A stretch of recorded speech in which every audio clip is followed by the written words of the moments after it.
Hello YouTubers, and welcome to this video in the next in the series on how to solar power your home.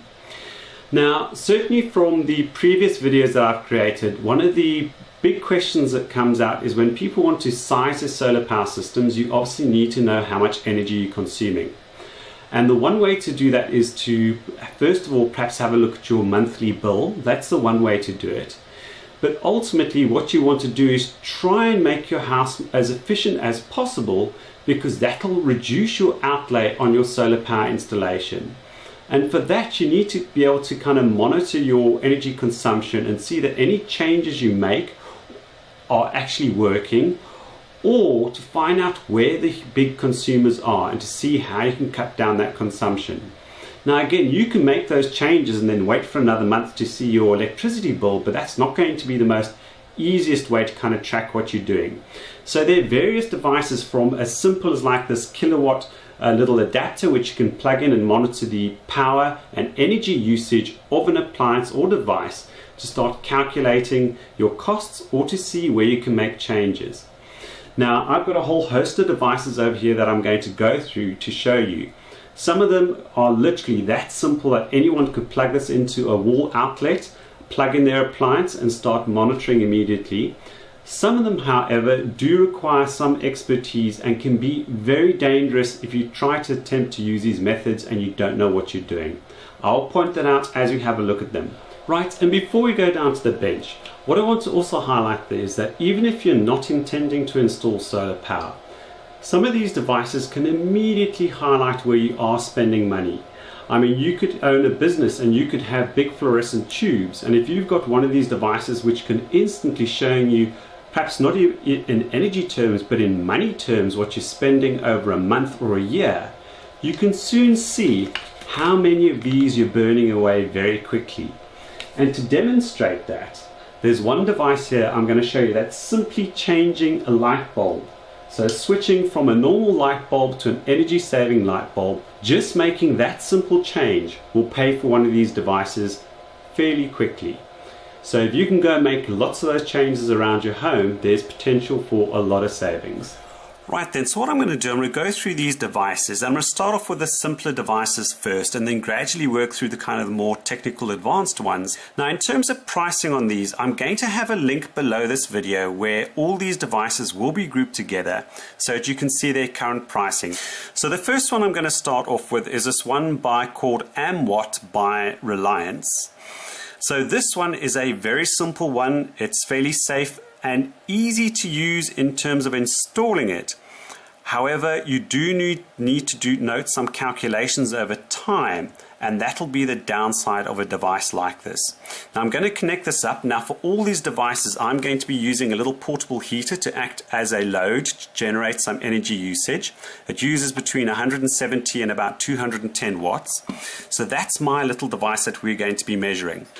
So this device, as you can see, sometimes they come literally where you plug them straight into the wall, which can be difficult if they're down at a point and you can't get to read them, or they'll have a lead on them, which is more useful.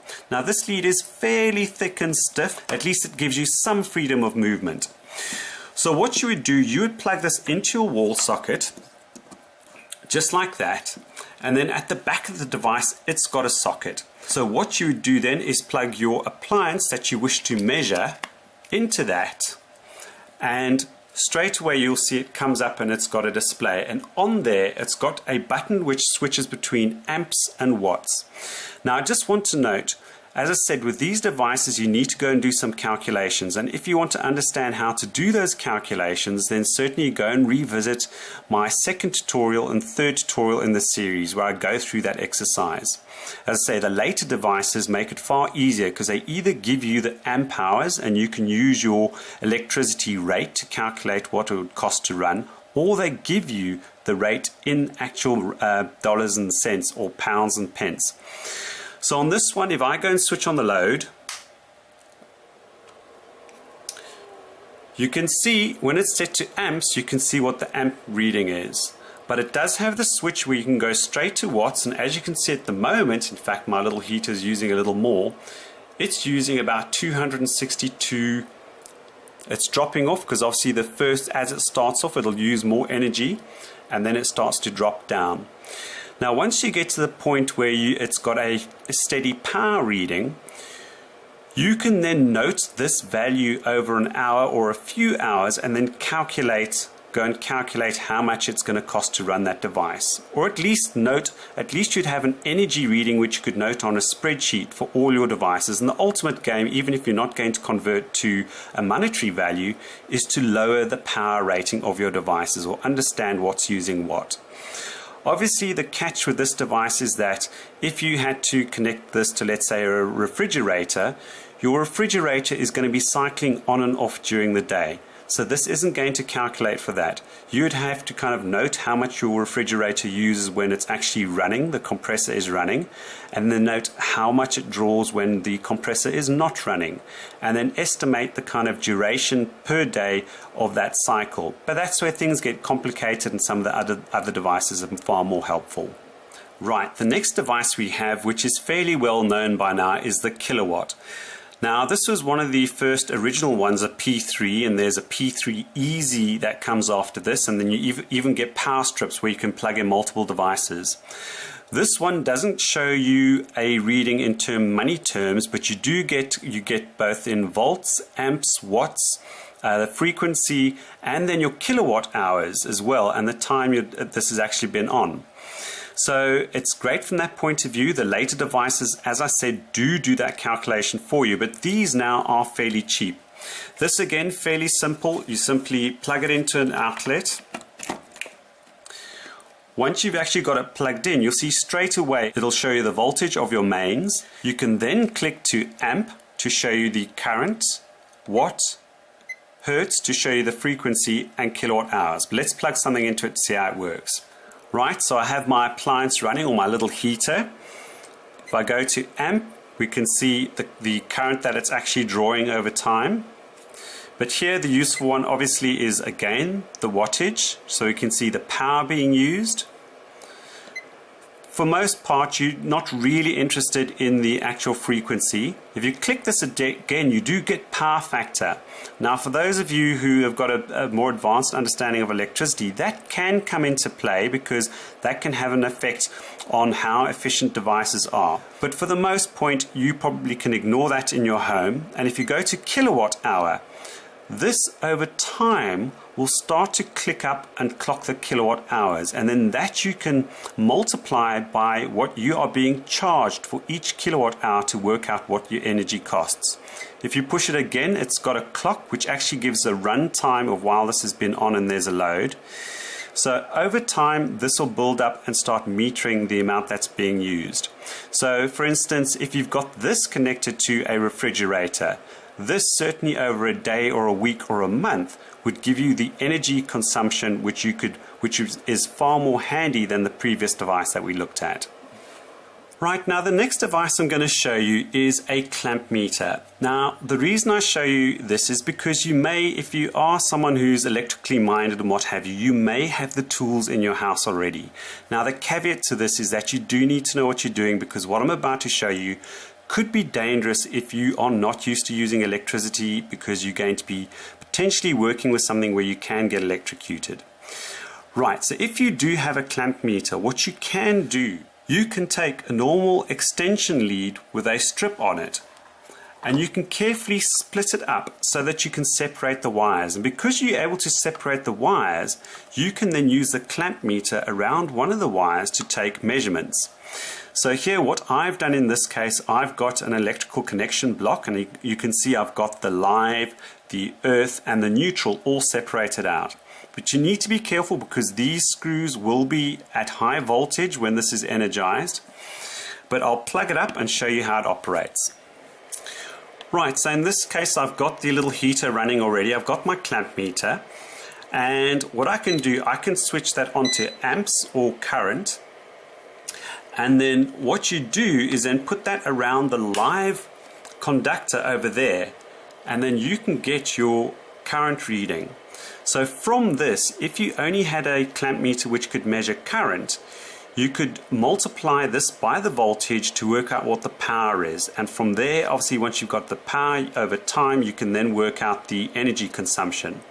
Now, this clamp meter has got a bit more of an advanced feature. So on this power strip, you'll have seen I had an extra set of leads put in so that you can measure the voltage. So on this clamp meter, if I go and insert the voltage in the bottom of it, and I go to the W, the watts, it'll actually show me the watts. So this is a power clamp meter, and I can directly read off the actual kilowatts from this. Some of these, in fact, have a clock, and they will even show you power over time. So they'll show you energy consumption. But I say, this is perhaps for those who are a bit more advanced and have something like this at home. You may ask, can I use a normal multimeter? The direct answer to that is yes, but it's very dangerous. You need to connect your multimeter in series with this line, and if there's any big rush current, for one, there's a risk of how you're going to connect it up safely. Two, if you exceed the 10 amps or what have you going through this wire, then you're going to start blowing fuses in a normal multimeter, so I certainly wouldn't suggest it. Right, so next we have the Effigy, and certainly a big thanks to one of the agents for Effigy in the States, because they sent this to me. And certainly in time, if people are keen to see a separate review on this, because this will be a cursory overview of how it works, then certainly do shout.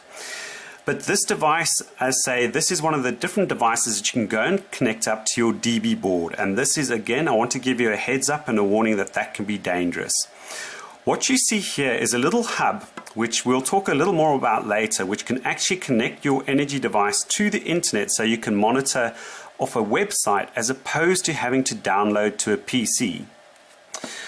Now, what I want to also highlight is that the Effigy does come with some very handy instructions, and as you can see, it goes through the whole process of how you can open up your DB board and connect this to your cabling. It gives you warnings, but I just want to highlight again. You see there's a lovely lass in the photograph here, and she's unscrewing the bits and she connects it all up, and there she has a happy face showing how she's connected up the Effigy.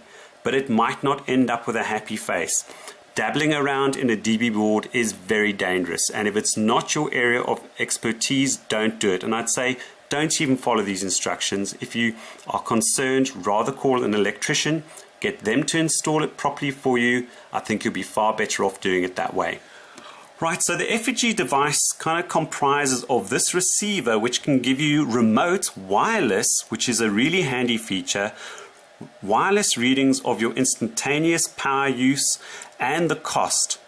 And you can it'll actually contain the data so you can see it over time as well, over the last day, over the last week, over the last month. It's got these various buttons which we'll have a look at. It's got some AAA batteries in the back, and it's got a stand so that you can stand it up and see it. We then have the transmitter. Now this transmitter at the bottom has this capability of having 3 current sensors being connected to it.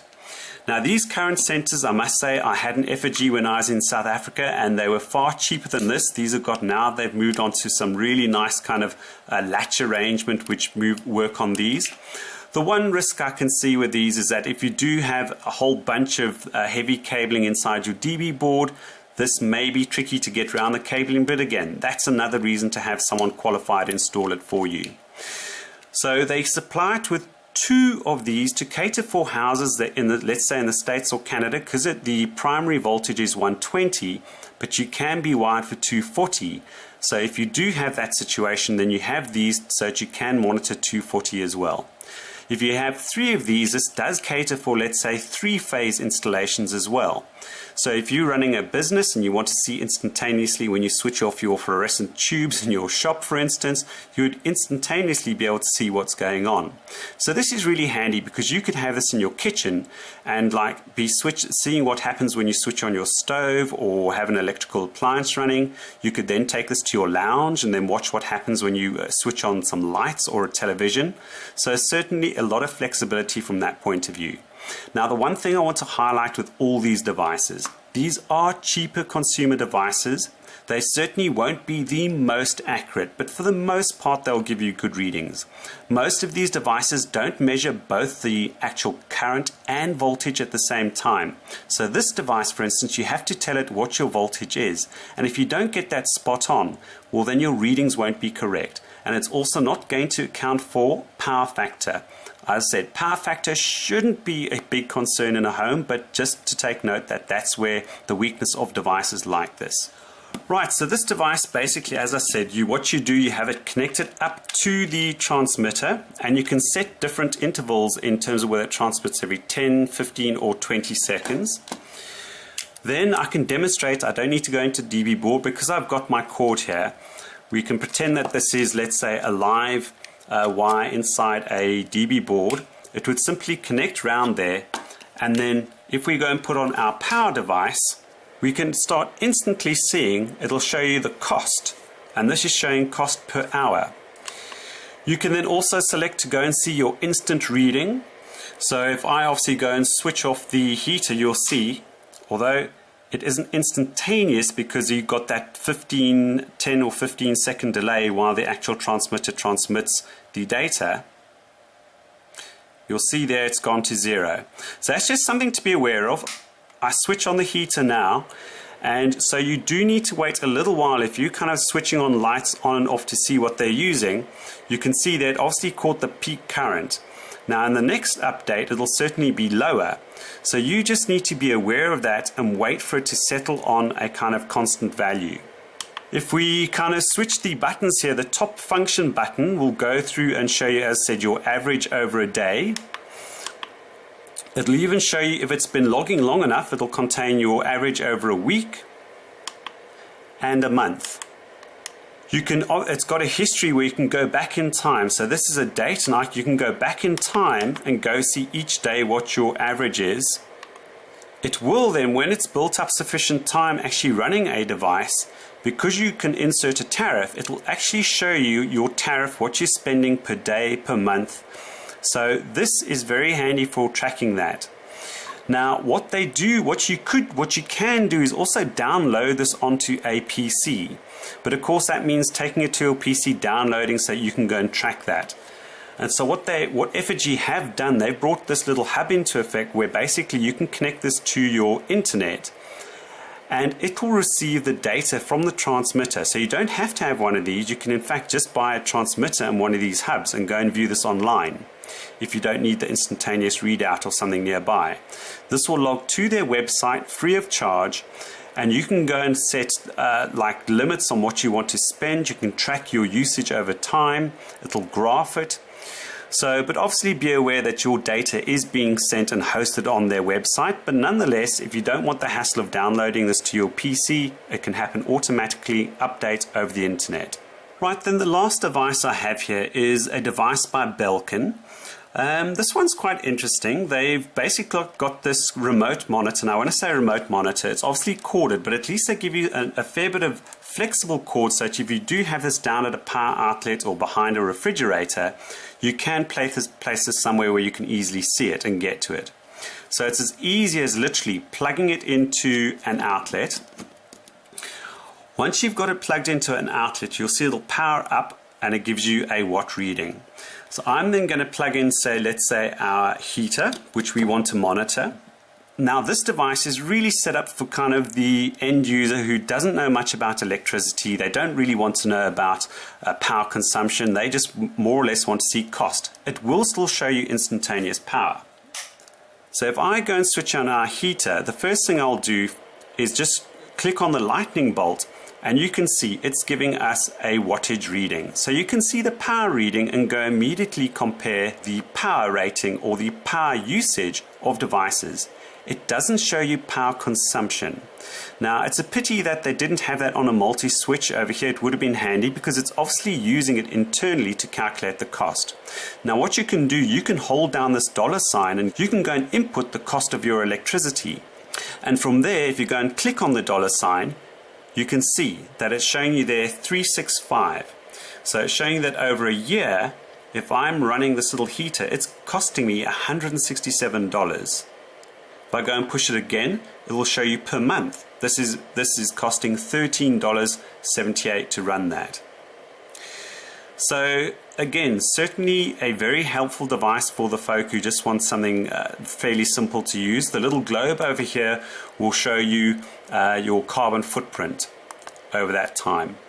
So a very nice device. Now what I want to demonstrate is how handy a device in particular like this one or some of the others. As I say, the demonstration I'm about to do is, let's say, changing a light bulb to a more efficient light bulb and seeing what the cost is. Some of the other devices, as I said, that would be a little more difficult to see, but this you can instantaneously see what your savings are going to be. Now just another little note before we do that, that little line going across the bottom there, that demonstrates over time basically that you're going to get a better accuracy in your actual readings for your power and, let's say, your money, because over time it'll start averaging and produce a better figure. So as that slows down, it means you're getting a more accurate figure over here. So right, for this next demonstration, I've got a normal bedside lamp, and I happen to have, although it's not the normal light you'd use, I've got an incandescent globe in there which is rated for between 60 to 65 watts, which would be a very normal wattage that you might have next to your bedside. Now on this, as you can see at the moment, I've got it set to instantaneous power, and we can see we're reading 63, just over 63 watts. If I go and push the money button, I can see that that's going to cost us, let's say over a month, about $4.56. If I go and push it again over a year, and these are the figures I want you to know, that over a year, just running that globe, if it was constantly on, that's what it would cost us. Now obviously you're not going to have the globe on constantly, but just bear in mind the difference in the figures. So we're looking at a figure of $55.6 there. I've now gone and inserted one of these energy saving CFL lights, and this one uses anywhere between 11 and 15 watts, and that's kind of typical for a, let's say, around about a 60 watt replacement globe. Now there's some who may argue whether they're good because they do have mercury inside them, so these days people are moving to LED lights, and as I said, you need to be careful with choosing particularly the LED lights, because they're more expensive and you need to make sure that they're going to last a while. But if we have a look at the power consumption, you can see we're using just over 14 watts. And if we go and change that and now look at the money, so that is only costing us $12.30 for 365 days. We were at over $55 in the previous one, and that's one globe. Now, fair enough, it's not, obviously you're not going to have it permanently on, but you might have that on for, if you think of some lights in your home, let's say downlighters or a light in the passage, you may have that on for 6 to 8 hours of the day. In some cases, you may have an outside light on that's on for 12 to 14 hours of the day. So you can soon see that by having literally just a simple device like this, being able to account what those costs are, by changing a few light globes, they could soon pay for a device like this for you to go and seek out and find more energy savings. Right, so I hope you found that useful. I say these can potentially be very useful in terms of helping you find where your energy sources are and seeing what it's costing you. Just some simple changes can save you a fair bit of money in the long run, but also if you are considering solar power, then it can help you size your system. Now, the one thing I didn't mention in terms of understanding your energy consumption is perhaps bringing in a professional to install units to measure your energy over a month or so. Now, it might be something, it could be a costly exercise, but for a big business, this could be a very worthwhile exercise. If you're a homeowner, what you might want to ask your solar power installation company if it's a service that they would consider offering to kind of tempt you to going their route. Anyway, I hope you gained some value. Certainly have a look at the link below if you want to get the pricing, or if you do want to consider purchasing one of these from our Amazon store, and I'll catch you very soon for the next video. Cheers.